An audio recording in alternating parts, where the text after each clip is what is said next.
A banner with Scottie Pippen's retired number hangs in the rafters of Chicago's United Center.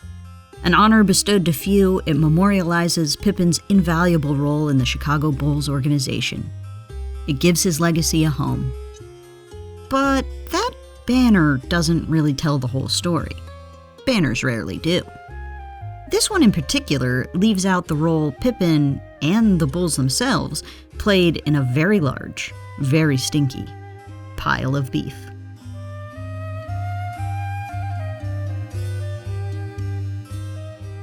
The summer of 1994 was the first time in a long time that the Chicago Bulls didn't get to spray celebratory champagne at each other. After winning 3 championships in a row, they finally fell. Mostly because Michael Jordan had retired. In his place, Scottie Pippen stepped up as team leader. And while Pippen didn't win him another ring, he defied expectations and had himself a solid season. He was even All-Star MVP. And now, just days after being eliminated in the Eastern Conference semis, Pippen let it be known he wanted to renegotiate his contract. He was one of the best in the league, and next year he was set to be paid like the 91st best player in the league. So hey, Bulls management, why not negotiate? Well, there are actually a lot of answers to that question.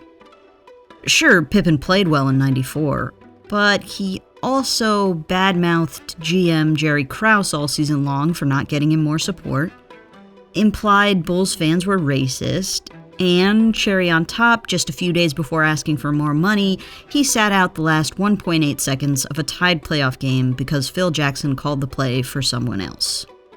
Read the room, Pippen, you're not getting a raise. In fact, the way Krause wanted to move forward was waving goodbye to Scottie Pippen. After all the drama of the '94 season, Krause nearly dealt Pippen to Seattle for Shawn Kemp. But the Sonics called it off at the last second.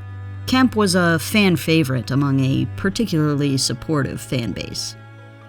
Pippen was blindsided and angry. Krause's defense? He wasn't actively trying to trade Scottie, but he wasn't going to ignore offers that came across his desk either.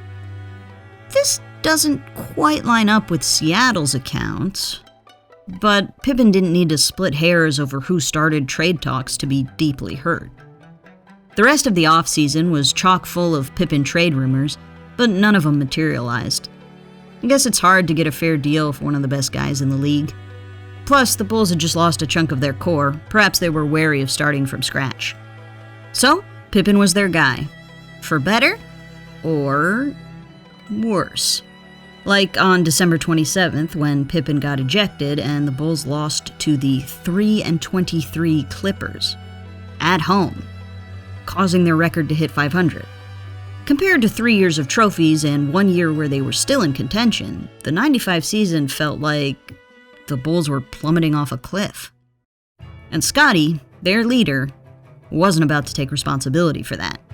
The next day, he blamed Krause for letting the team fall. He didn't put enough talent around Scottie. He didn't make an effort to keep Horace Grant. And by the way, he's a liar. Scottie didn't buy that whole "we weren't seeking a trade" line. Now, Krause's dishonesty didn't necessarily contribute to the Bulls' on-court woes, but it certainly bothered Scottie, so why shouldn't he get that off his chest too? Maybe because it would serve as the straw that broke the camel's already fairly fucked up back. Krause took particular offense at being called a liar. For Krause, this was the end of any semblance of a relationship between him and Scottie Pippen. So what was Krause to do?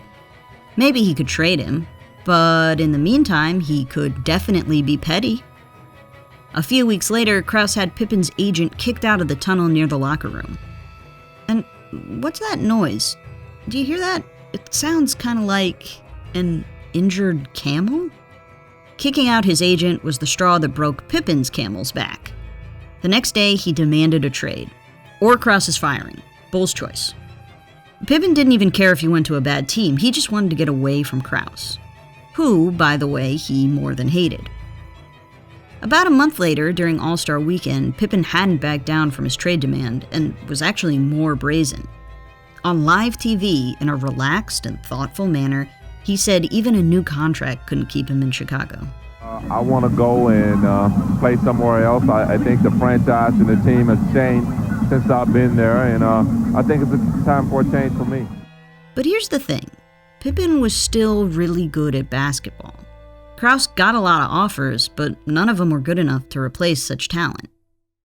The trade deadline came and went, and Pippen was still a Bull. Scottie responded by putting his foot down even harder. He wanted to be traded over the summer, and if he wasn't, he'd retire. At age 29. That's how far this had gone. Pippen hated the Bulls too much to play for them again, and nothing could change and only one thing could change his mind. Michael Jordan was returning to the Bulls with a month left in the '95 regular season, which mollified some of Pippen's complaints. Now there was enough talent around Scottie. Now the team wasn't plummeting. They weren't good enough to win another ring, yet. Jordan said he was coming back for the '95-'96 season.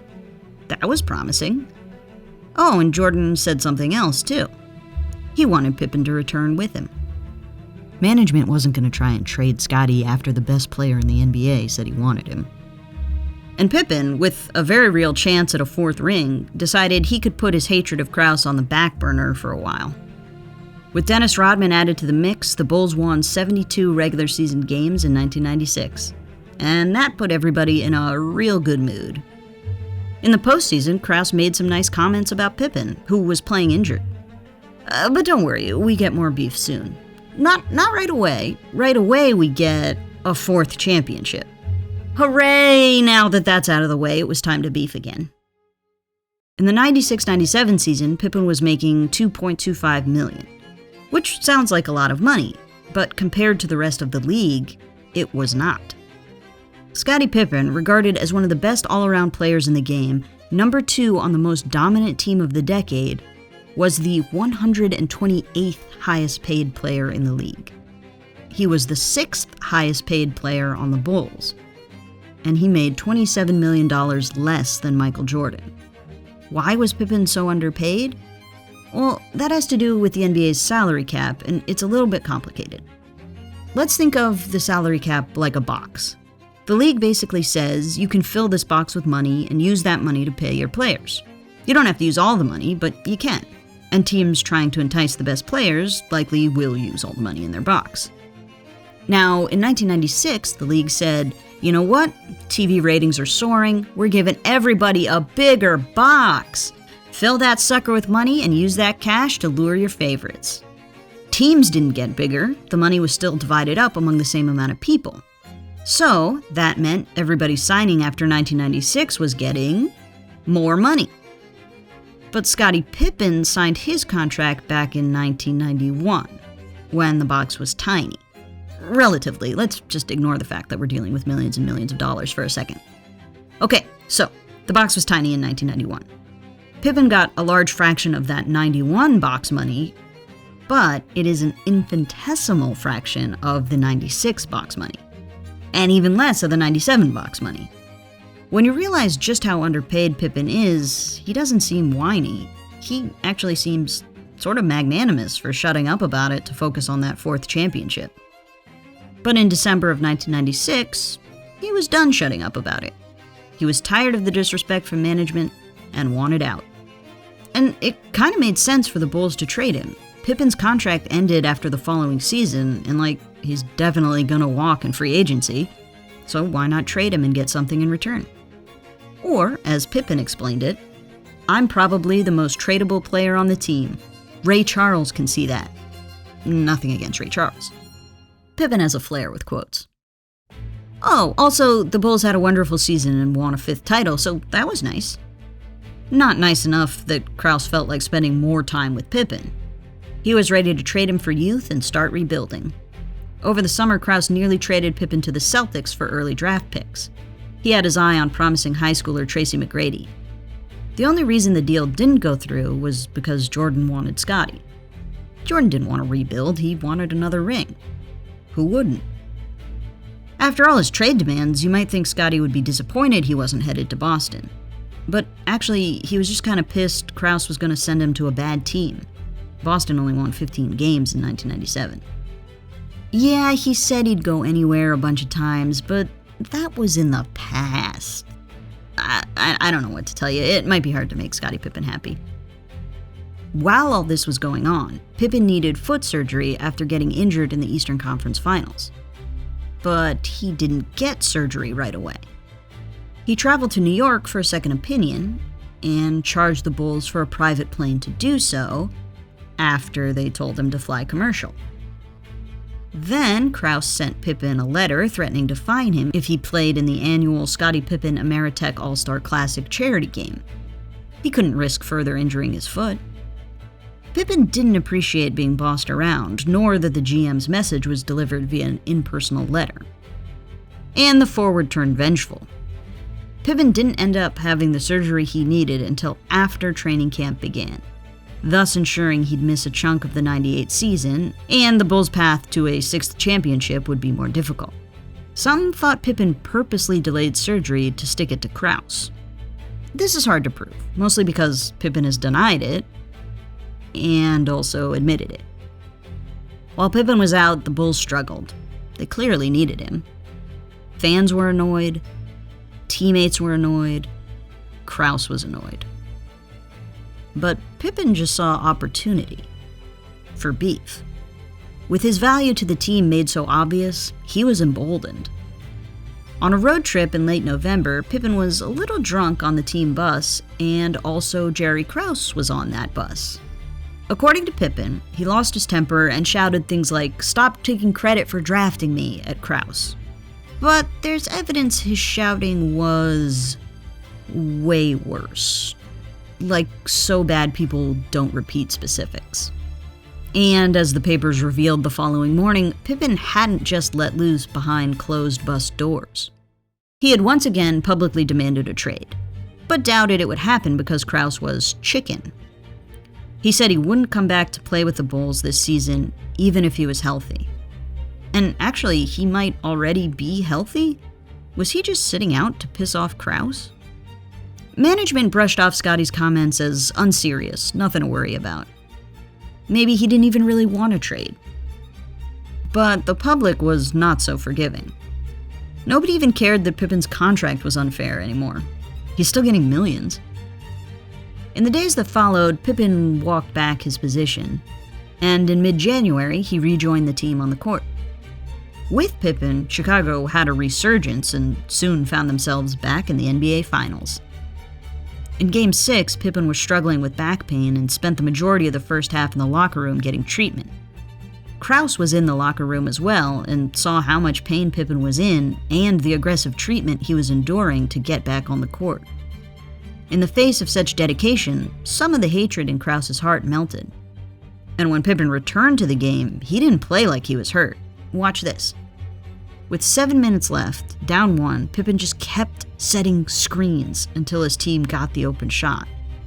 He sacrificed his body for the Bulls' 6th championship in 8 years. Worth it, I'm guessing. With the conclusion of the '98 season, Scottie Pippen's insulting contract was finally over. There were some rumors the Bulls would offer Pippen a new contract. If MJ wanted to go for another title, they'd need Scottie. But that's not what happened. The old gang broke up, and Chicago was eager to rebuild. Just before the lockout-shortened '99 season began, Pippen was off to Houston in a sign-and-trade deal. He finally got his payday. And actually, Krause helped Pippen get that staggering payday. By signing him and then trading him, Krause guaranteed Pippen would get $20 million more than if he just signed a new contract with a new team. Krause called the sign and trade a going-away present for Scottie. But it's not like he did it out of the goodness of his heart. If the Bulls just let Scottie walk away in free agency, they wouldn't get anything in return. This way, at least they got a couple of guys. Nonetheless, Scottie was grateful to Krause. Krause passed away in 2017, and his obituary cited drafting Pippen as one of his greatest accomplishments. He found Pippen at mid-sized NAIA school Central Arkansas and made a deal on draft night to secure him for the Bulls. Pippen expressed gratitude for Krause's scouting in his autobiography published in 2021. In his book, Pippen also admitted some fault, or perhaps some regret, that he was so hard on Krause for all those years. After all, it was owner Jerry Reinsdorf who had been pulling the strings. Maybe he should have been the target of Pippen's wrath. But Pippen also wrote there isn't one word of Jerry Krause criticism that he'd take back. Not liar, not chicken, not whatever he said on the bus, so it's not like Pippen totally forgave the guy. After a stint with the Rockets, Pippen headed to Portland, then found himself back with the Bulls in 2003 at age 37. Krause had retired, but Pippen still had the weight of nearly a decade of Bulls beef on his shoulders. For there to be gumdrops and rainbows on the second go-round, Pippen either had to be willing to shed his hurt, or the Bulls had to somehow make up for it. Neither ended up being possible. The team was bad, which is never a recipe for harmony. When the new GM, former Pippen teammate John Paxson, fired the coach, former Pippen teammate Bill Cartwright, Pippen checked out. He hit the injured list after only 23 games and thought Paxson took that personally. And when the Bulls tried to defer some of Pippen's salary, well, there was a bit too much history with the team shortchanging him for Scottie to let that one go. And while we're currently speaking in a very sad manner about a sad situation, a seemingly irrevocable relationship between a star and his team, let's take a second to remember that in the 1990s, the Bulls won 6 championships. I mean, what the hell? That's too many. Share. Have flaws. But actually, that's the thing. They had flaws. That's what we've been talking about. The literal hatred. The insulting contract. The purposely waiting to have surgery during the regular season. But none of that messed up their ring count. It's ridiculous. Pippen might not forgive the Bulls, but there's a golden lining to this beef. And it's made of Larry O'Brien trophies.